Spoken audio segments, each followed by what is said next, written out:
Salman Rushdie, dans son dernier roman, Shalimar Le Clown, paru aux éditions En Plomb, nous raconte l'histoire de Max Ophuls, un grand résistant français devenu ambassadeur américain en Inde et qui est assassiné devant l'appartement de sa fille par son chauffeur, Shalimar justement. L'occasion pour Salman Rushdie de raconter l'histoire du Cachemire, un paradis perdu, saccagé par la folie des hommes.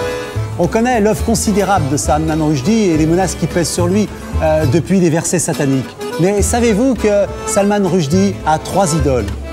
Bob Dylan, U2 et Elvis Presley. Well, since my baby left me, well, I found a new place to dwell. Well, it's down at the end of Lonely Street, that heartbreak hotel where I'll be. You know, when I was young, rock and roll was just beginning. Now that I am not young, rock and roll is middle-aged. When I was young in Bombay, the first record I ever bought was Heartbreak Hotel by Elvis Presley. Since my baby left me, I found a new place to dwell. Well, it's down at the end of Lonely Street, that heartbreak hotel. You know, if your baby leaves you and you've got a tale to tell, take a walk down a lonely street to Heartbreak Hotel. You'd be so lonely you could die. Heartbreak hotel, where you will be. The other big revelation for me was Bob Dylan. Once upon a time you dressed so fine, threw the bumps of dime in your prime.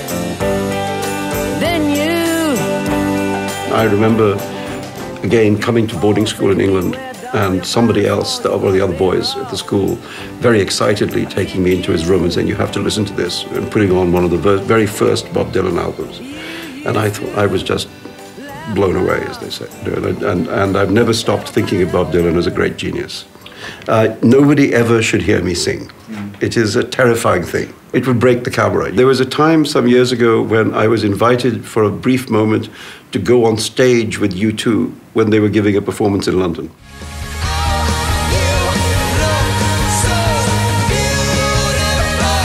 And my son, who was a teenager then, came with me, and just to tease him, I said, maybe I will sing. And he said, no, you mustn't sing, because if you sing, I will have to kill myself. And as a result, I did not sing, even though I was on stage with you two. Faut cultiver son jardin. Monsieur Proust, how did we do? For me, France is very important. After English, French translation is for me probably the most important. I don't know, actually, since I've just finished this novel, in which a part of which I had to really research the French resistance, you know, I became absolutely enthralled by it. If you look at the ways in which they set up escape routes, the ways in which they constructed false papers for people, you know, the actual day-to-day detailed work, you know, that was done in order to help people live and escape and survive and so on. I think that's extraordinary, what happened, with very limited tools, with the constant fear of betrayal, you know. And actually one of the things you learn when you read about the resistance is that the whole thing is a story of betrayal. It's all treachery. You know, everybody is betrayed from inside. Like a rolling stone. You know, I don't need holiday paradises or split-level mansions or any of that. You know, I need a nice street and a cup of coffee in the New York Times. It's just fine. It was the early 70s. I was maybe 24, 25, something like that. And it was the year they finished the World Trade Center. And I remember that I came to New York and somebody said, they've just opened this incredible bar, which is at the top of the World Trade Center, right up in the sky, and we should go. And we went to this bar, The Windows on the World, and I drank a martini. That was my arrival in New York.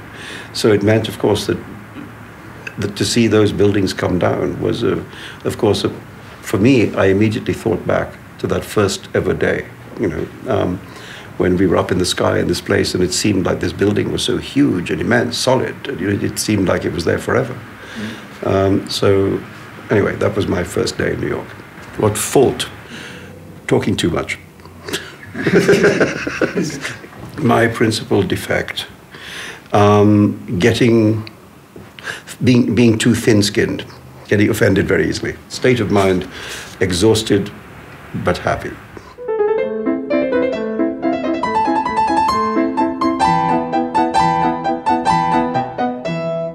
Who would I have liked to be? William Shakespeare. If I could choose. You know. I like the whale in Moby Dick. I'm a big fan of the fish, yes, and I like Huckleberry Finn. I hate Tom Sawyer. Tom Sawyer is a little prissy bastard. Huckleberry Finn, he's a rascal, he's a rogue, he's a rebel, he wants to, you know, breaks rules, etc. No, Huckleberry Finn is the birth of American literature. I like Candide, and maybe I like Pangloss more than Candide. And as I get older, I begin to think that the advice of Pangloss is very sensible. Il faut cultiver son jardin.